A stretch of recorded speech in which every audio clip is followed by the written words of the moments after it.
Hello, so in this video what we're going to do is we're going to try and differentiate with respect to x 2 to the power of x. So to do this we actually need to do a little trick to start with. So if we look at this number 2 here that we've got, so using exponentials and natural logarithms, what we can say is that the number 2 is exactly the same as e to the power of ln 2. And that's because the exponential function and the natural logarithm, they're inverse functions.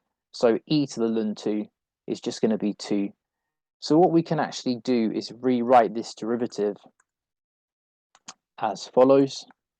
So we can rewrite it as e to the ln 2 multiplied by x.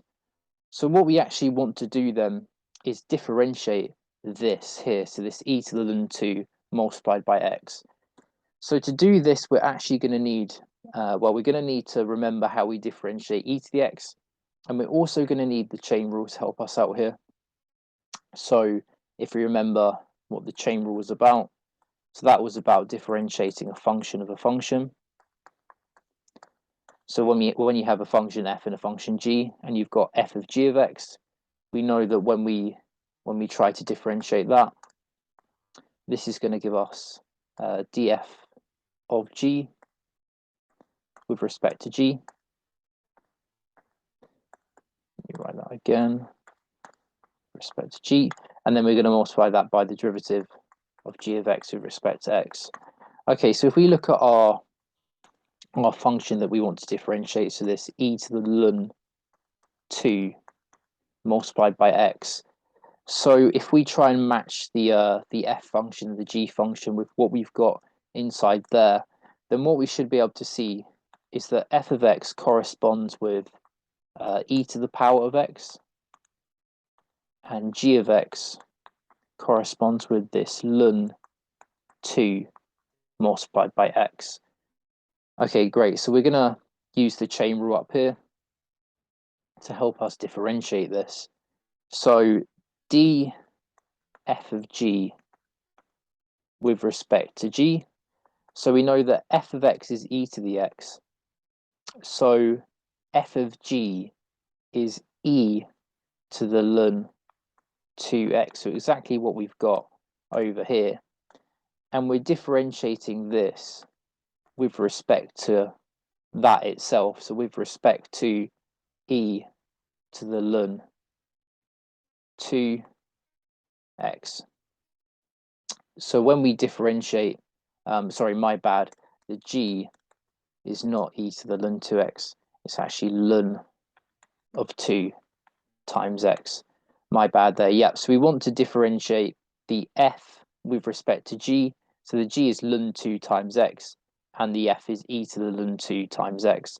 Okay, so when we differentiate this then, well, we've got a variable here, and we're differentiating e to the power of that variable with respect to this variable.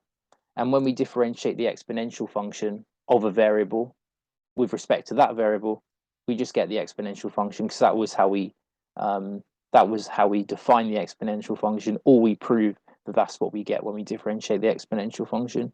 So we're just going to get e to the power of ln 2 times by x. Again, because when we differentiate e to the power of a variable with respect to that variable, we get e to the power of that variable again, because the derivative of e to the variable is the same as e to the variable. Okay, great. So we've done the df by dg bit. We just now need to work out the derivative of g of x with respect to x. So that's a little bit easier.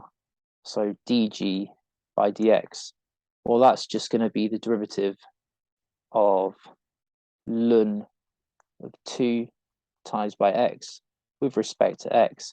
So we're differentiating a constant times by x, and we know from the first video I did in this series that when you differentiate x, you just get 1, and we've got a constant in front of it, so that's just going to be the constant, so ln of 2.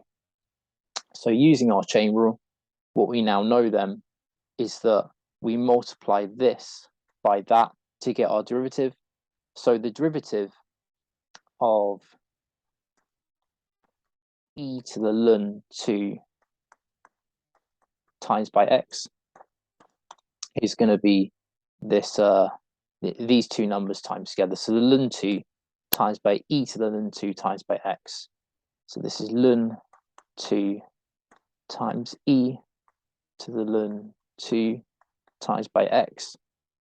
And again, what we can do here is simplify this a little bit. So we've got ln 2 there, and we're multiplying by e to the power of ln 2, and this is all to the power of x. So I'm just bringing the x power outside of this this exponential, and we know, because the exponential function and the ln function are inverse functions, e to the ln 2 is just 2, and so you're going to get ln 2 times by 2 to the power of x.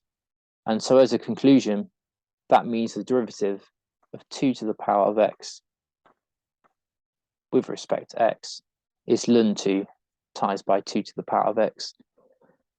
Great, so we can actually, in fact, generalize this into a more general format.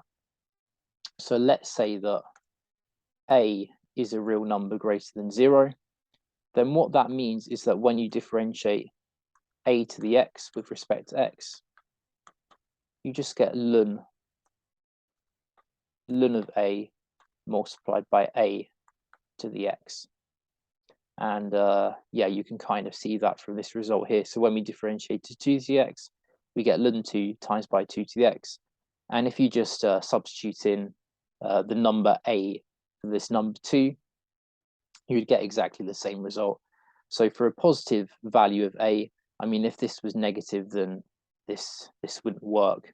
But for positive values of a, the derivative of a to the x is ln of a times by a to the power of x.